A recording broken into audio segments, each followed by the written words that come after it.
हाय दोस्तों, मैं रामकेश आपको अपने YouTube चैनल एजुकेशनल हब 98 में स्वागत करता हूं। दोस्तों, इससे पहले हम लोग सांद्रता को व्यक्त करने की विधियां पढ़ चुके थे और उसी विधियों पर जो सूत्र निकाले गए थे उसी पर हम लोग कुछ न्यूमेरिकल हल करेंगे, जिससे कि वो सूत्र एकदम से क्लियर हो जाए। तो यहाँ पर मैंने पहले से ही 3 सवाल लिख करके रखा है ताकि वीडियो लंबी ना होने पाए। तो हम लोग शुरू करते हैं। यहाँ पर लिखा है, पहला सवाल हमारा कि 10 ग्राम ग्लूकोज को 90 ग्राम जल में घोला जाता है। विलयन का द्रव्यमान प्रतिशत ज्ञात कीजिए। तो द्रव्यमान प्रतिशत का सूत्र हम लोग पढ़े थे कि द्रव्यमान प्रतिशत को हम लोग डब्ल्यू भी कहते थे। तो इसका आया था विलय की मात्रा लेकिन ग्राम में होनी चाहिए, और बटे में बिलियन की मात्रा वो भी ग्राम में होनी चाहिए। ये भी ग्राम में होनी चाहिए। तो सवाल में हमारे जो है ग्राम दोनों दिया है, इसके मतलब हमको ग्राम में बदलने की जरूरत नहीं है। तो पहले हम लोग ये जान लेते हैं कि विलय कौन है इसमें से और बिलियन क्या है। तो 10 ग्राम ग्लूकोज को 90 ग्राम जल में घोला जाता है।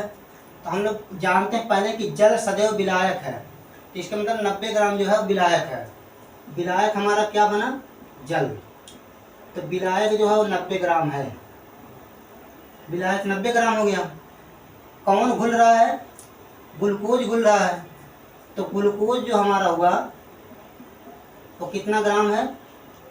10 ग्राम है। अब विलयन की बात अगर हम करें कि विलयन कितने ग्राम का हुआ, तो विलायक और विलय जो है दोनों मिल करके, ये जल जो है विलायक है यहाँ पर, और ये ग्लूकोज जो है विलय है। यानी इसको हम यहाँ लिख देते हैं, विलय है और ये विलायक है जो कि जल था, और विलयन देखिए। विलयन हम लोग क्या करेंगे, विलय और विलायक को जब मिला देते हैं तब बनता है, यानी 90 ग्राम और 10 ग्राम। तो 90 और 10 को हम जोड़ेंगे तो 100 ग्राम आ जाएगा, यानी हमारा विलयन जो है वो 100 ग्राम का है। अब इस सूत्र में हम लोग रखते हैं,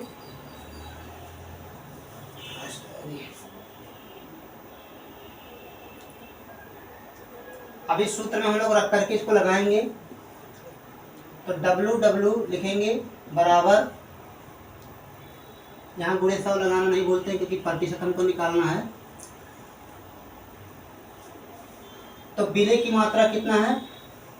विलय की मात्रा 10 है, 10 लिख दिए ऊपर। विलायक की मात्रा, विलयन की मात्रा कितनी है? विलयन की मात्रा 100 ग्राम है, 100 लिख दिए। अब गुणे में 100 लगाएंगे जरूर, क्योंकि हमको परसेंट निकालना है। तो 100 से 100 कैंसिल हो जाएगा, यानी 10%। इसका मतलब यह हुआ कि इसका उत्तर जो आएगा वो 10% आएगा। तो इस तरीके से हम सवाल लगा सकते हैं बड़े आसानी से। दूसरा सवाल हमारा है, 40 मिलीलीटर इथेनॉल को, यानी 40 ml इथेनॉल, 40 ml इथेनॉल को 60 मिलीलीटर जल में घोला जाता है। तो जल क्या हो गया? विलायक हो गया। विलायक क्या हो गया? जल। विलायक हमारा जो जल है वही हुआ है, और ये कितना ग्राम है? 60 ml है। और जो घुल रहा है वो एथेनॉल है, यानी एथेनॉल हमारा जो है विलय है। एथेनॉल हमारा विलय है, और ये कितने ग्राम है? 40 ml। 40 ml ये है। और उसके बाद हम लोग क्या करेंगे कि बिलियन मतलब कितना, यानी आयतन में कितना है। तो बिलियन जो है 60 और 40 मिला करके 100 ml है। इस तरीके से बिलियन भी हमको निकल गया। हमसे क्या पूछ रहा है? बिलियन का आयतन प्रतिशत ज्ञात कीजिए। आयतन प्रतिशत मतलब ये 100 है, 60 लिख दिए थे गलती से। और हमारा आयतन प्रतिशत जो है, तो B/B बराबर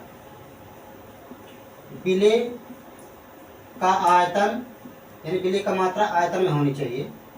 तो विलय का आयतन है, अब बटे बिलियन का आयतन, अब गुणे 100 लगाना नहीं बोलेंगे, तो विलय का आयतन कितना हुआ? विलय का आयतन है 40 ml, 40 लिख दिए। बिलियन का आयतन कितना है? 100 ml, 100 लिख दिए, गुणे 100, 100 से 100 फिर कैंसिल हो जाएगा, बचेगा 40, यानी 40% जो है इसका उत्तर होगा। इसको मिटाते हैं।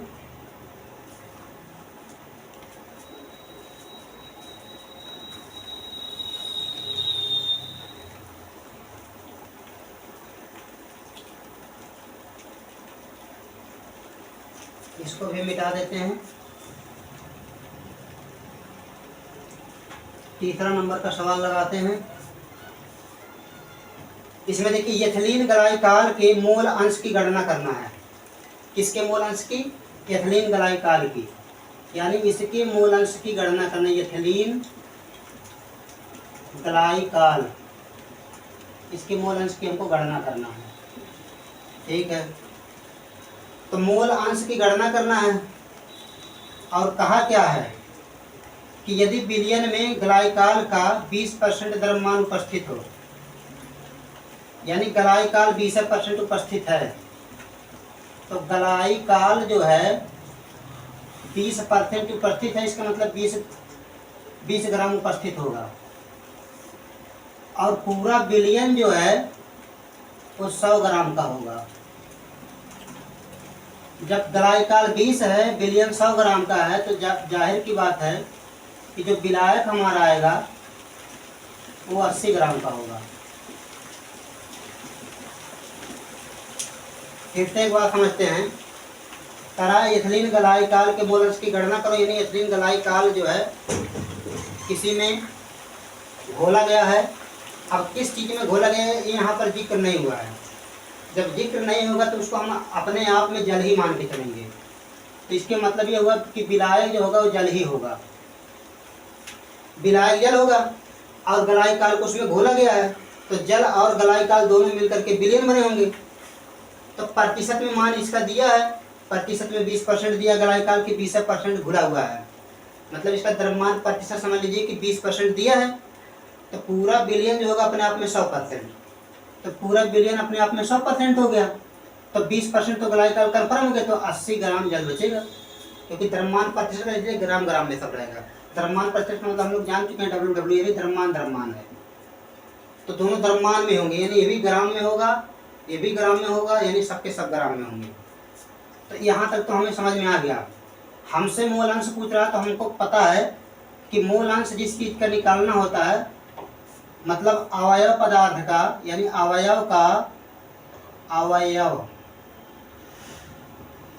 का मोल ऊपर लिखते हैं, मतलब जिस चीज़ का निकालना उसको ऊपर लिखते हैं, बाकी सभी पदार्थों का मोल यहाँ नीचे लिखेंगे।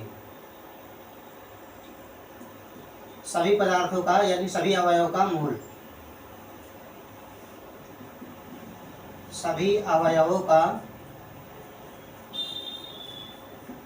मोल। जिसमें हम लोग इसका सूत्र इस तरीके से भी बनाया था कि अगर द्वि प्रकार के पदार्थ है, मान लीजिए कि एक का मोल इतना आ रहा है और एक का मोल Na + Nb लिखे थे, मतलब द्वि प्रकार के पदार्थ है, इसका मोल नीचे जोड़ करके लिखेंगे और जिसका पूछ रहा है उसको ऊपर लिखेंगे। तो यहाँ पर एथिलीन ग्लाइकॉल का मोल अंश हमसे पूछ रहा है, इसका मतलब एथिलीन ग्लाइकॉल का मोल हमको ऊपर चाहिए। और दूसरा वाला पदार्थ क्या है? जल है, तो जल का हमका भी मोल निकालना पड़ेगा, जो कि एथिलीन ग्लाइकॉल हो जाएगा दोनों, तो एक जल हो जाएगा। तो इसका मतलब जल का हमको निकालना है। तो देखिए पहले हम लोग लिखेंगे एथिलीन ग्लाइकॉल का, यानी C2H6O2 का आणविक द्रव्यमान, यानी इसको हम लोग मोलर द्रव्यमान भी कहते हैं, आणविक द्रव्यमान निकालेंगे। तो इसका आणविक द्रव्यमान जब हम लोग निकालेंगे तो कार्बन 2 बार है तो 2 × 12 हो जाएगा, प्लस हाइड्रोजन 6 बार है तो 6 × 1 हो जाएगा, प्लस 2 × 16 हो जाएगा। तो 2 × 16 हो जाएगा, तो 12 दूनी 24 प्लस 6 कम 6 प्लस 16 दूनी 32, सबको जोड़ेंगे 24 6 30, 30 30 60, 2 62 हो जाएगा। 62 ग्राम प्रति मोल इसका जो है आणविक द्रव्यमान हो जाएगा। तो आणविक द्रव्यमान हमारा आ गया। आणविक द्रव्यमान जल का भी चलो इसको पहले निकाल लेते हैं। तो इसका मतलब है हमको क्या करना, एथिलीन गलाइकाल का मोल निकालना है। इसका मोल को हम लोग एन मान लेते हैं, एन। तो मोल बराबर होता है द्रव्यमान बटे मोलर द्रव्यमान। तो द्रव्यमान इसका कितना दिया गलाइकाल का 20 ग्राम। तो 20 बटे 62 कर देंगे, 2 से काट सकते हैं हम लोग इसको, 2 दहाई 20, इसको काटेंगे तो 31 दूना 62। अब 31 से 10 में भाग करेंगे, भाग कर देते हैं 10/100, 30 तिहाई 90, यानी 3 बार जाएगा, 3 एकम 3, 3 त्रिका 9, 10 में से 3 घटा 7, 10 में से 3 घटा 7, यहाँ बचा 9 में से 9 गया 0, यानी 7 आ गए। फिर इसको 70 कर सकते हैं, 31 दूना 62, तो इतना को लिख लेते हैं, यानी 0.32 आएगा इसका मोल। अब देखिए एक चीज़ का तो मोल आ गया, माने एन का मोल तो आ गया। अब एनबी का मोल, एनबी का मोल मतलब एनबी कौन है, दूसरा वाला पदार्थ जिसमें घोला गया है, मतलब जल। तो जल का आणविक द्रव्यमान आप लोग पहले से जानते हैं, आणविक द्रव्यमान यानी जिसको हम लोग H2O कहते हैं। तो H2O हो जाएगा, हाइड्रोजन 2 बार है, 2 गुणे 1 प्लस ऑक्सीजन 1 बार है, 1 गुणे 16, तो हो जाएगा 2 एकम 2, 16 एकम 16, यानी 18 ग्राम प्रति मोल ये हो जाएगा। इसका एन भी निकालते हैं, यानी इसका मोल निकालते हैं, किसका, जल का मोल, यानी इसको हम एन भी समझ लेंगे। तो ये कितना ग्राम है, 80 ग्राम है जल, 80 बटे 18 हो जाएगा। तो भाग देंगे, 18 से भाग कर देते हैं 80 में, 18 चौक 72, 72 8 80, दशमलव लगाएंगे, 0, फिर 4 बार जाएगा, फिर 72, फिर ये 4 4 बराबर आता रहेगा, 4.444 ऐसे आता रहेगा। ये हो गया, इसके मतलब इसका भी मोल हमको मिल गया। अब किसका मोल निकालना, एथिलीन गलाइकाल का। तो यानी X से एथिलीन गलाइकाल का, एथिलीन गलाइकाल बराबर हो जाएगा Na बटे Na प्लस Nb। तो Na क्या है, Na यहाँ आया है 0.32, बटे में आ जाएगा Na 0.32 प्लस 4.44, तो 0.32 बटे में आएगा, जोड़ेंगे 4 2 6, 4 3 7, और यहाँ आ जाएगा 4, भाग करेंगे तो आ जाएगा लगभग 0.68 के आसपास। तो इस प्रकार से हमारा एथिलीन गलाइकाल का मोल अंश आ जाएगा। अब देखिए, अगर आपसे ये कोई पूछ ले तो एथिलीन गलाइकाल का मोल अंश पता करिए। दूसरा भी तो पूछ सकता था कि जल का मोल अंश ज्ञात कीजिए। तो आपको पता था कि अगर द्वि पदार्थ हैं, दोनों पदार्थ के मोल अंशों को हम जोड़ते हैं तो एक आता है। मतलब अगर हम एथिलीन गलाइकाल का मोल अंश, एथिलीन गलाइकाल का मोल अंश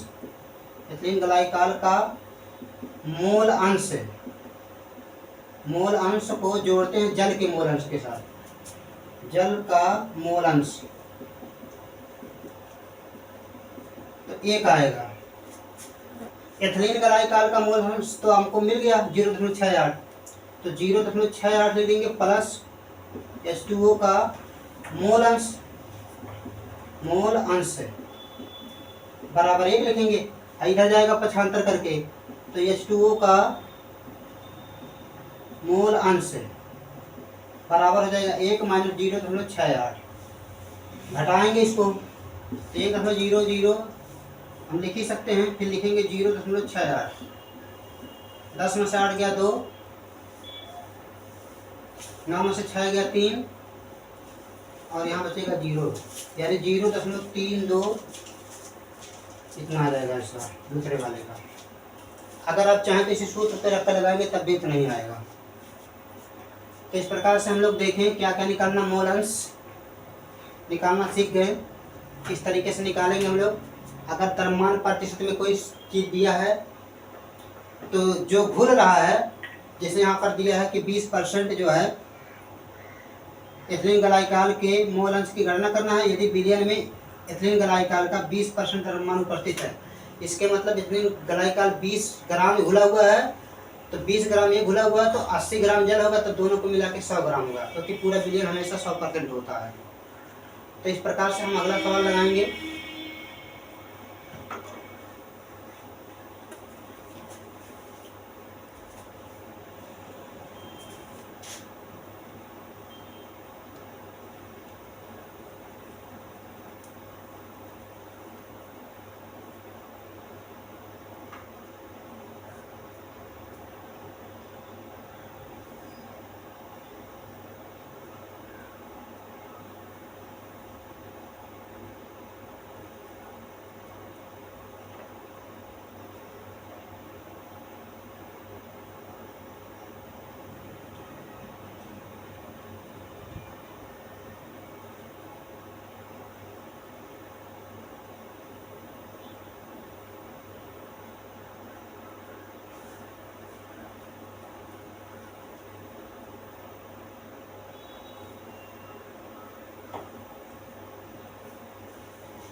तो हमारे साथी हमारी मदद करेंगे सवाल बोलने में। तो बोलिए सर। उस विलयन की मोलरता, 1 मिनट। उस विलयन की मोलरता की गणना कीजिए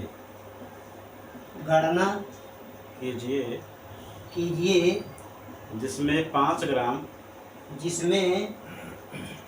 ग्राम सोडियम हाइड्रोक्साइड यानी OH सोडियम हाइड्रोक्साइड कामा लगा दीजिए 450 ml विलयन में 450 ml विलयन में घुला हुआ है। घुला हुआ है। चलो इस सवाल को देखते हैं। मोलरता कह दिया है, तो मोलरता का सूत्र तुरंत जहन में आनी चाहिए। तो मैं एक बार लिख देता हूँ, मोलरता बराबर विलय के मोल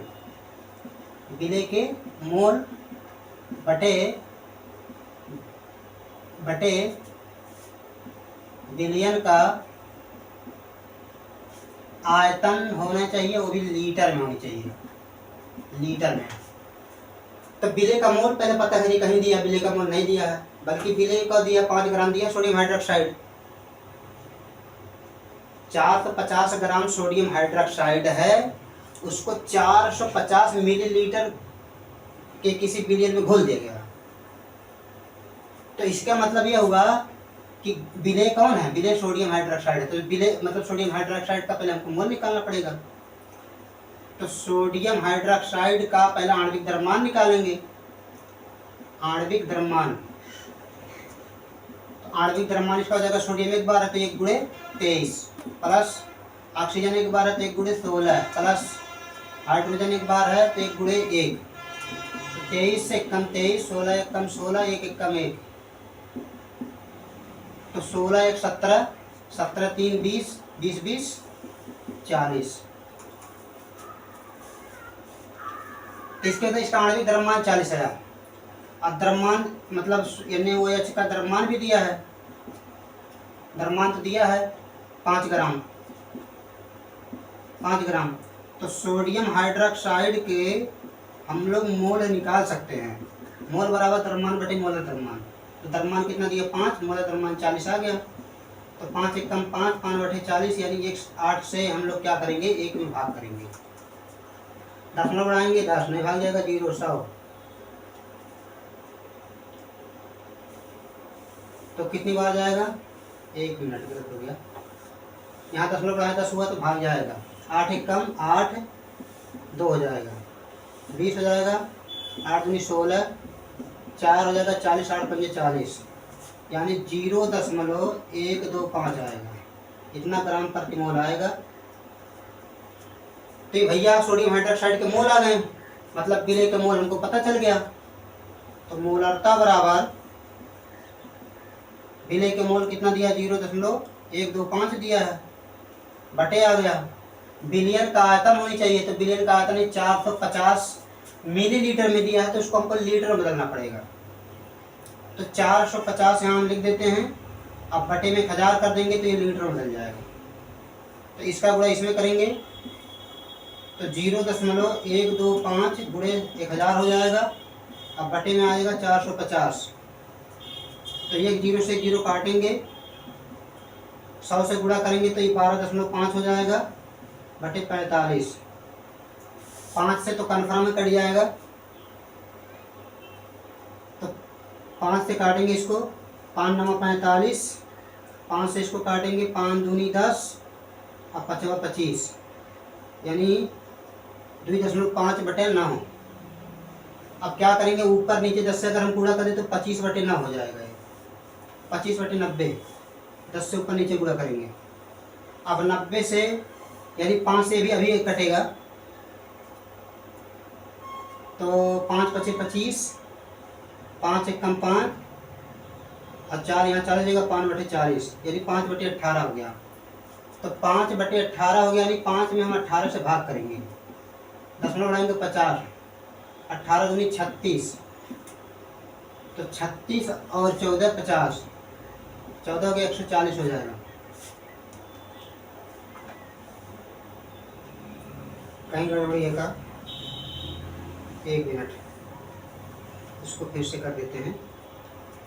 1000 का गुणा इसमें करेंगे, 1000 हो गया, बटे 450 इसको कर देते हैं, 1 मिनट करते इसको गुणा ही कर देते हैं, आसानी से हो जाएगा। तो ये 125 सीधे सीधे हो गया, बटे 450 हो गया। अब देखिए 5 से तो कटेगा, कन्फर्म है, तो 5 से जब कटेगा ये तो 25 5 125 हो जाएगा।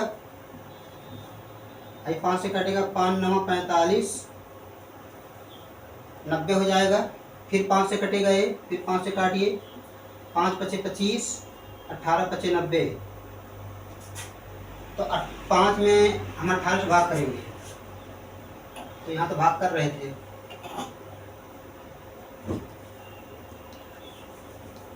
तो 5 में हम लोग 18 से भाग करेंगे, 10 में बढ़ाएंगे 50, 18 दूनी 36, 36 14 हो जाएगा, एक 0 बढ़ा सकते हैं। अब भाग करेंगे,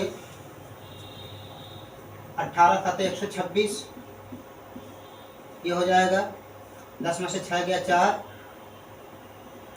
यहाँ बचा 3 में से 2 गया 1, फिर वही जाएगा, 140 करेंगे, फिर 7 जाएगा। इस प्रकार से हमारा हो जाएगा 0.277। ये इसकी मोलरता है। मोलरता का मात्रक होता है मोल प्रति लीटर, मोल प्रति लीटर ऐसे भी लिख सकते हैं। इस तरीके से हम अगले सवाल की तरफ बढ़ेंगे। अगला सवाल क्या है भैया?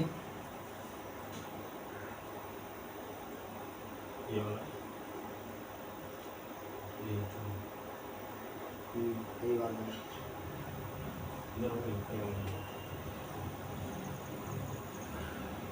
बोलिए सवाल। 2.5 ग्राम। एक मिनट।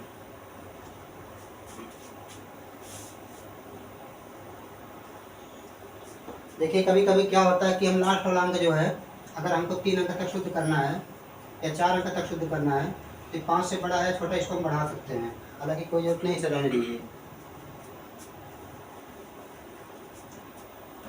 हाँ बोलिए। तो 2.5 ग्राम 2.5 ग्राम एथेनोइक अम्ल, एथेनोइक अम्ल एथेनोइक अम्ल, ब्रैकेट में फार्मूला लिख दीजिए, हाँ, CH3COOH CH3COOH के 75 ग्राम के 75 ग्राम बेंजीन में बेंजीन में विलयन की मोललता की विलयन की मोललता की मोललता की गणना कर कीजिए। गणना कीजिए। तो ये रहा हमारा सवाल। तो जब पूछ रहा मोललता की, तो मोललता का सूत्र हमारे जहन में आने चाहिए। तो मोललता बराबर होता है, मोललता बराबर होता है विलेय के मोल, विलेय के मोल बटे में आएगा विलायक की मात्रा होनी चाहिए, वो भी किलोग्राम में, किलोग्राम में। तो विलेय का मोल पहले खोजो, कहाँ मिलेगा, कैसे मिलेगा या कहाँ से आएगा। तो 2.5 ग्राम इथेनॉइक अम्ल को 75 ग्राम बेंजीन में घोला जाता है, घोला जाता है ना। विलयन की मोललता की गणना कीजिए, घोला जाता नहीं लिखे हैं, या घुला हुआ है, ऐसा भी हो सकता है। तो भैया घुला कौन है ये, अब घोल लिया अपने अंदर कौन, बेंजीन, यानी उसी मात्रा भी दे सकते हैं। 2.5 ग्राम है, 75 ग्राम तो कम यही है, इसका मतलब ये विलेय है। तो एथेनोइक अम्ल का हम लोग को क्या निकालना, मोल निकालना है। तो मोल निकालना होगा आपको, जैसा कि बेसिक में आपको पढ़ाया गया था, इसका CH3COH का, यानी एथेनोइक अम्ल का। तो इसका पहले हम लोग आणविक द्रव्यमान निकालेंगे, आणविक द्रव्यमान, आणविक द्रव्यमान निकालेंगे हम लोग। तो इसका आणविक द्रव्यमान आएगा, C एक बार है या 2 बार कह लीजिए, 2 बार है, तो 2 × 12 प्लस 2 × 12 प्लस कार्बन 2 बार है, हाइड्रोजन देखिए 4 बार है, तो 4 × 1 हो गया। ऑक्सीजन 2 बार है, तो 2 × 16, तो 12 दूनी 24, 4 एकम 4, 16 दूनी 32, 24 4 28, 28 और 2 30, 30 30 60 हो जाएगा, 60 ग्राम प्रति मोल हो जाएगा। ठीक है, यानी CH3 का, CH3COH का मोल निकालेंगे हम लोग। तो मोल बराबर होता है द्रव्यमान बटे मोल है द्रव्यमान। तो 2.5 में हम लोग भाग करेंगे 60 से, तो 5 से तो कटेगा, 5 से कटेगा, 5 × 5 = 25, 12 × 5 = 60, ये हो जाएगा। अब देखिए किसी से कटेगा, नहीं कटेगा, इसको हम 10 से ऊपर नीचे गुणा कर दे तो ये हो जाएगा 5/120। अब 5 से कट जाएगा, 5 एकम 5, 5 दूनी 10, 2 12 20 जगह 5 24, तो 1/24 आ गया। तो 1/24 मतलब 1 में हमको भाग करना है 24 से, 10 बढ़ाएंगे 10, 0 बढ़ाएंगे 100, तो 24 चौक के 96, 96 4 60, 24 एकम 24, 24 16 60, 24 16 40, ये हो गया। और ले जाना चाहें ले जा सकते हैं, तो कितनी बार जाएगा, 6 चौक 24 और 6 दूनी 12 और 14, 6 चौक 24 और 6 दूनी 12 2 14,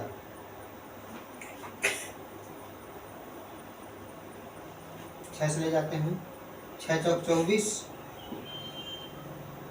और 6 दूनी 12 2 14।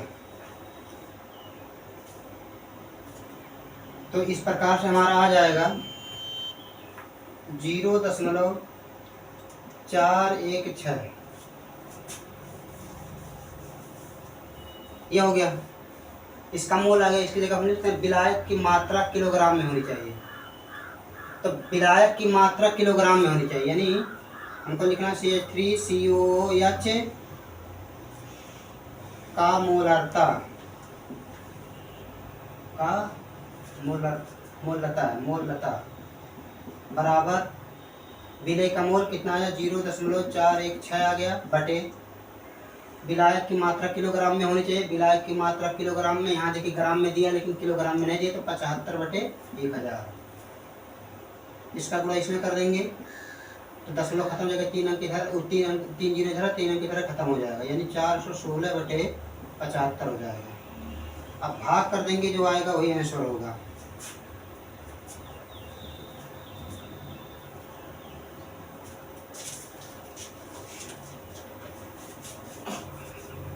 भाग करते हैं,